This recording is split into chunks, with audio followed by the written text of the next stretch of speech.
Churchanpur Chief Minister Laktanaba Khangalakli, Kuki Lupsing.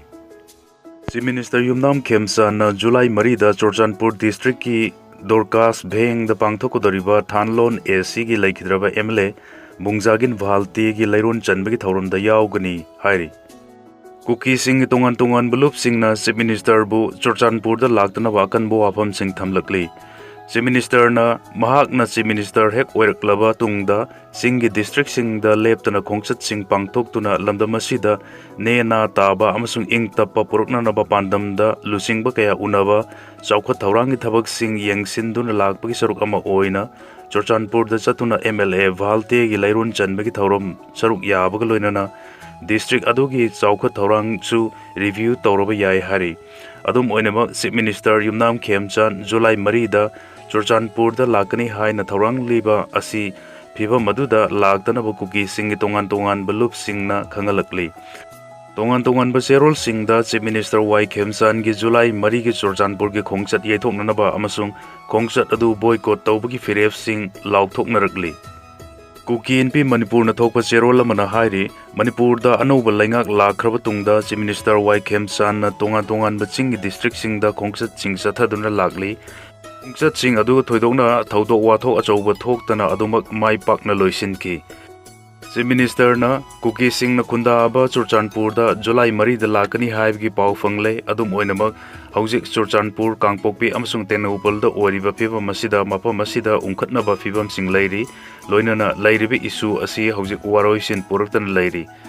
asiguma tanfam asida Chief Minister gi Khongsat asina miyam da achouba reaction lakpi yai loinana Khongsat adu khudong thingai oigadabana law and order gi phibam da chauna akai ba tholakpa yabagi oithokpa lei Thodok Singh aduna haujik laingak na lamdam asida tangdu leita ba amasung ing tappa hanjena na ba honariba khongthang asida chauna akai ba ohelakpa yai maramasina Chief Minister na Kuki Singh na khunda mafam singda chatkani hariba asi yaithok biyo hari Churchanpur ki tongan tongan ba Kuki organization sing Kuki NP Churchanpur KS or Churchanpur Kuki Women Union, Kuki Khanglai Lompi General Headquarters Amsung Kuki Safes Association Churchanpur gi Thaupuba Singna Kudyak Piraga Punna Thadorpa Cherol Amana Hai Chief Minister Y Khemsan July Marida Churchanpur da Lakani Haibigi Pau Fangle Haujik Chathariba Kuki Jo Maitai Muknaba Asi Waroisin Ama Puruktriba Fauba Maitai Miyoi Official Natraga Group Amatana Churchanpur District ta Changaloi Hari Maramasina Chief Minister gi Khongsat asi Kuki CSO Singh na akan mamawong da yaning da phongdurgli karigumba masida pam da thodok sing thoklabadi madugi teksak Chief Minister masa na pugadabni hari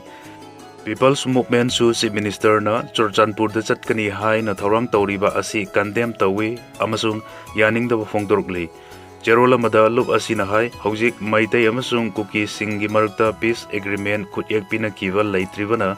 Chief Minister na mahaki khongsat asi yaithok biyo hairi karigumba Chief Minister na MLA Bungzagin Valte gi Lairon Chanbagi Thauram da saruk yaba matamda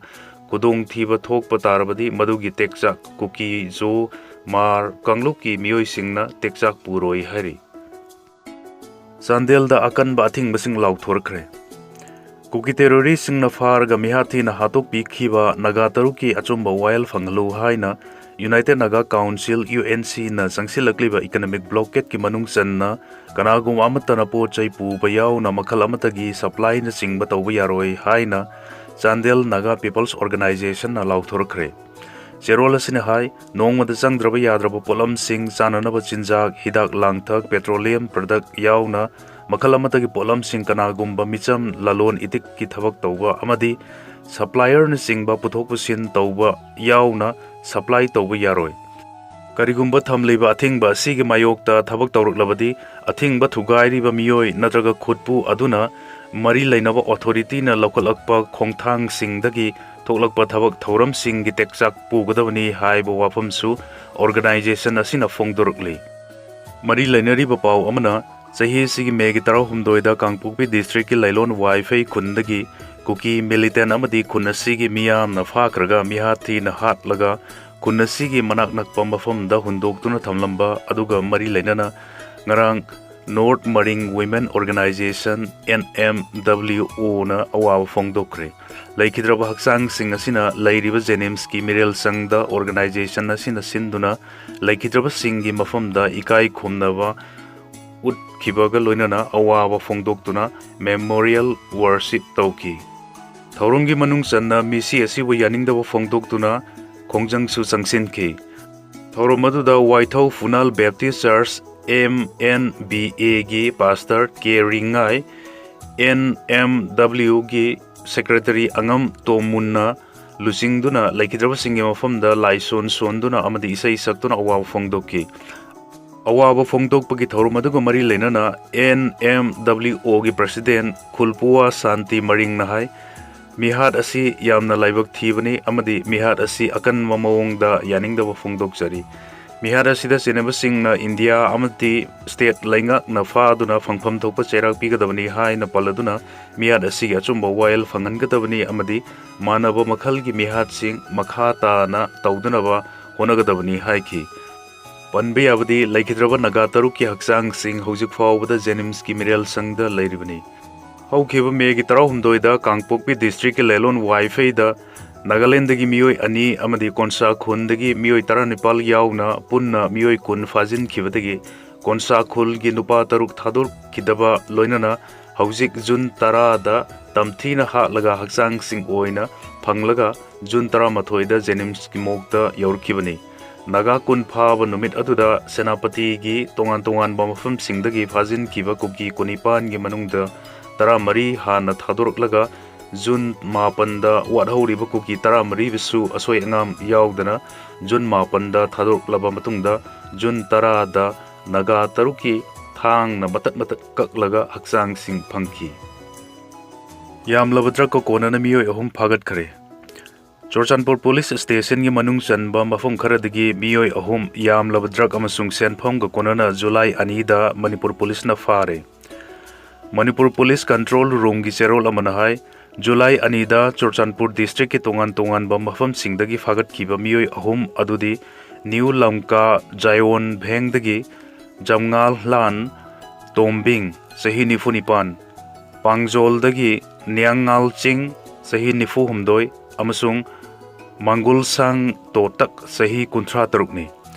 makoi sing adu makoi gi mayum singdagi fagat kibani makoi fagat laba tungda sapon kepsa mag marfu tarukta hap laga chaurakna kilogram ani ga dasmik manga rom oigedaba brown sugar sing sen oina lupa la kunthra mathoi lising nifu humdoi ga chawnga registration number MN sinotaru LX manga ama mari ani oiba bolero ama amasung sel masing thinanaba machine amsu fagat ki hairi Imphal Jiri lambi semjin ba hokre Imphal Jiribam National Highway kunthra taret ki fibam phataba amasung kanboi masing yamna chattabana maram orka